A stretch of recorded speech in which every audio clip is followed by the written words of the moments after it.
So this was a major breach of trust, and I'm really sorry that this happened. We have a basic responsibility to protect people's data, and if we can't do that, then we don't deserve to have the opportunity to serve people. So our responsibility now is to make sure that this doesn't happen again. And there are a few basic things that I think we need to do to ensure that. One is making sure that developers like Alexander Kogan, who got access to a lot of information and then improperly used it, just don't get access to as much information going forward.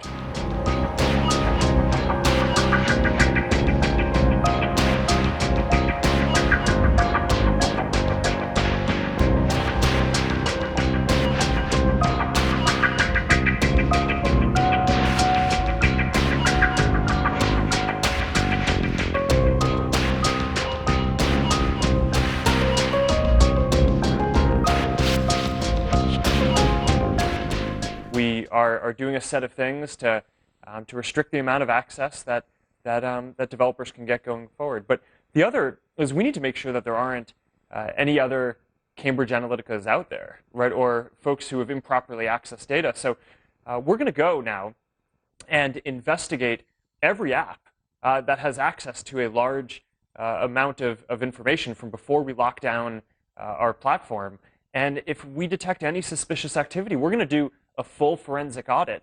Anyone whose data might have been affected by this, we're gonna make sure that we tell.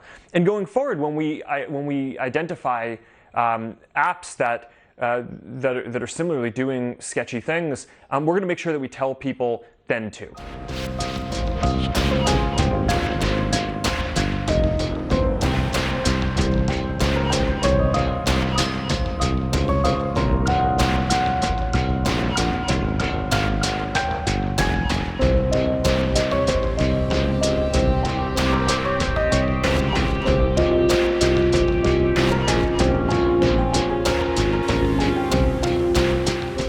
I think what's clear is that in 2016, we were not as on top of a number of issues as we should have, whether it was Russian interference or fake news.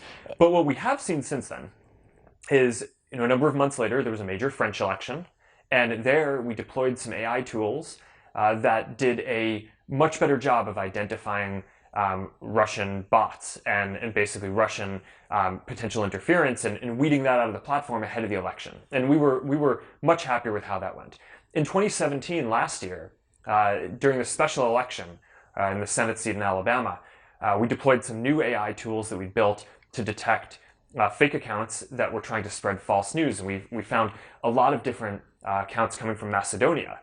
So, I think the reality here is that this isn't rocket science, right? I mean, there's a lot of hard work that we need to do to make it harder for nation states like Russia to do election interference, to make it so that trolls and other folks can't spread fake news. But we can get in front of this.